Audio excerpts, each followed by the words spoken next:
Here's what nobody told you when you signed your first lease. You've been paying someone else's mortgage every single month, and they've been getting rich while you've been getting receipts. That stops today. I'm going to walk you through house hacking, start to finish.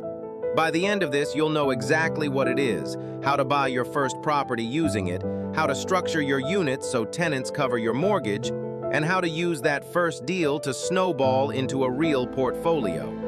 We're talking Chapter 1, what house hacking actually is and why it works. Chapter 2, how to run the numbers before you ever make an offer.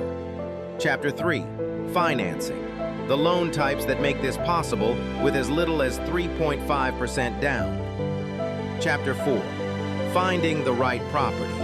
Chapter 5, managing your tenants without losing your mind. And Chapter 6, how to use Deal 1 to get Deal 2. Let's get into it. House hacking is simple. You buy a property, you live in one unit, you rent out the others, and your tenants pay your mortgage. Sometimes all of it, sometimes more than all of it. You build equity.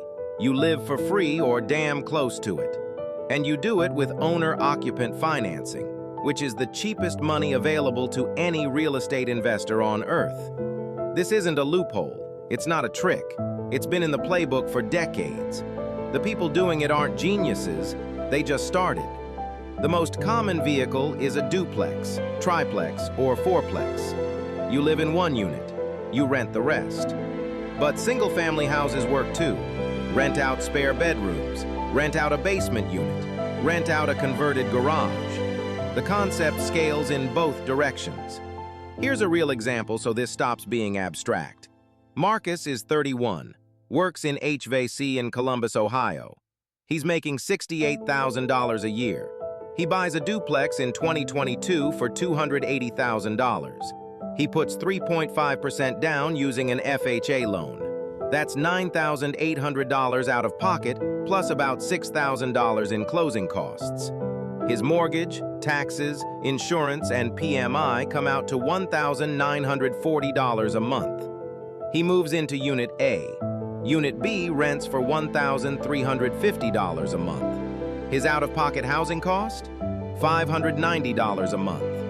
Before house hacking, he was paying $1,100 for a one-bedroom apartment.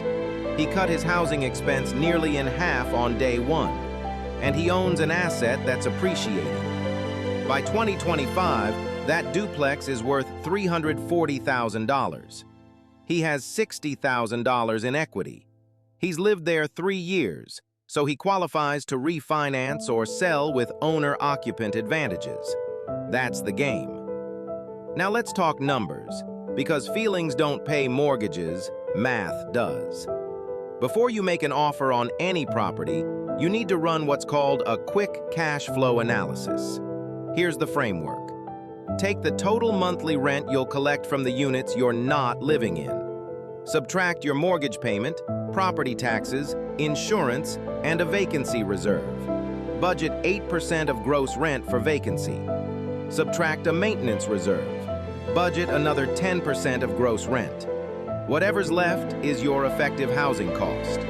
If that number is 0 or negative, your tenants are covering your entire housing expense. That's the target. Let's run it fast. Triplex. Purchase price, $380,000. FHA loan at 6.75% with 3.5% down. Monthly mortgage, taxes, insurance, PMI. Approximately $2,650. You live in one unit. The other 2 units rent at $1,100 each, $2,200 total. Vacancy reserve at 8% is $176. Maintenance reserve at 10% is $220. So your effective cost is $2,650 minus $2,200 plus $396 in reserves. You're out of pocket $846 a month for housing, and you're building equity on a $380,000 asset. Compare that to renting a comparable space for $1,400 to $1,600 a month. You're winning before lunch. The tool I use for this is the BiggerPockets Rental Property Calculator. It's free. Plug in your numbers before you make any offer. No exceptions. If the deal doesn't pencil on paper, it doesn't pencil in real life. Financing is where most people overthink this. There are 3 loan types that make house hacking possible. First, FHA loans, 3.5% down. Works on properties up to 4 units. Your credit score needs to be at least 580 to qualify at that down payment. You'll pay PMI, but it's the entry ticket into the game. This is Marcus's loan. This is most beginners' loan. Second, conventional loans with the 5% down option. No PMI required once you hit 20% equity. Slightly stricter credit requirements. Typically 620 minimum, but you want 680 or better to get the good rates. If you've got solid credit and a little more saved, this is cleaner long-term. Third, VA loans if you've served. 0 down, no PMI. Works on multifamily up to 4 units as long as you occupy one. This is the most powerful house hacking tool in existence. If you qualify, you'd be leaving money on the table not to use it. One thing that catches people off guard, lenders will count 75% of your projected rental income from the non-owner units toward your qualifying income. That means buying a triplex actually helps you qualify for more loan than a single-family house. The asset pays for itself on the way to the closing table. Finding the right property. You're looking for 2 things, the right asset class and the right market within your reach. For asset class, start with duplexes and triplexes. 4plexes are the ceiling for owner-occupant financing, and they're worth targeting if the numbers work. Single family with an ADU, accessory dwelling unit, is also strong, especially in markets where local zoning has been loosening up to allow basement conversions and detached guest houses. For markets, you don't need to be in a hot coastal city. In fact, hot coastal cities often don't pencil for house hacking because prices are too high relative to rents. Look at secondary Midwest and Southeast markets.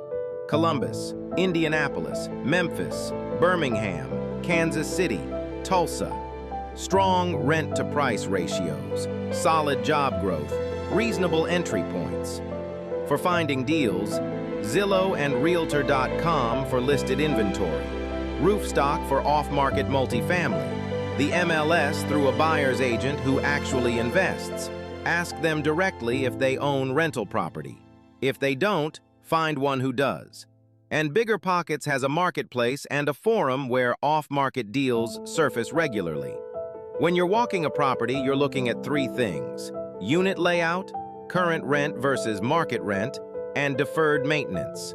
If the current rents are below market, that's upside. If the roof, HVAC, or electrical is shot, that's a negotiating chip or a walkaway. Get an inspection. Always get an inspection. Tenant management, because you're going to be living next to these people, and that changes the dynamic. Screen hard, non-negotiable. Run credit, background, and eviction history on every adult applicant. Use a platform like Avail or Turbo Tenant. Both have free tiers that handle applications, screening, and lease agreements. Set your minimum criteria before you list. Credit score of 620 or above. Income at 3 times the monthly rent. No evictions in the last 5 years. Write it down, apply it consistently, stay on the right side of fair housing law. Set expectations at move-in. Walk the unit. Document everything with photos and a written move-in checklist signed by both parties. Put your lease in writing. Every state has specific landlord-tenant laws, and you need to know them. The BiggerPockets state-specific lease generator is a solid starting point, but run it by a local real estate attorney once, especially your first time. Living next door means you'll hear things: noise, complaints, requests. Handle it professionally. You're a landlord who happens to live on site, not a roommate. Keep it transactional. Respond to maintenance requests in writing through the app. That paper trail protects you every single time. Now the part everyone skips: How you turn Deal 1 into Deal 2. After 12 months of owner occupancy, most lenders will let you move to a new primary residence and convert your house hack into a pure rental. You take the equity you've built, the rental history you've documented, and the income that now qualifies on your tax returns, and you use all of it to qualify for your next owner-occupant loan. Repeat the process. New property, new FHA or conventional loan, live in one unit, rent the rest. If you've got appreciation, you can also do a cash-out refinance. Pull equity out of Deal 1 to fund the down payment on Deal 2. Or look at a HELOC, Home Equity Line of Credit, which gives you a revolving credit line against your equity. Either way, the first property funds the second. The second funds the third. By the time you own 3 multifamily properties this way, your tenants are covering $5,000 to $8,000 a month in mortgage payments across your portfolio. Your personal housing cost is still near zero because you're still in the owner-occupant unit on your newest deal. This is how regular people with regular jobs build real estate portfolios. Not through private equity, not through a fund, through buying one small multifamily, living there, letting it pay for itself, and repeating. So here's what you actually need to do this week. Pull your credit report.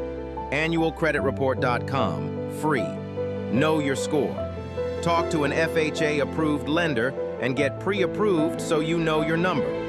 Go to Bigger Pockets and run the rental property calculator on 5 properties listed in your target market. 5. Not 1. 5. Get your eye calibrated for what makes a deal. Then find a buyer's agent who invests, call them, and tell them you're looking for a duplex or triplex you can own or occupy. You don't need to be rich. Marcus wasn't. You need $10,000 to $15,000 and a credit score above 580. That's the barrier. And if you don't have that yet, you have a savings target. Everything else is execution. The code doesn't expire, but your window might.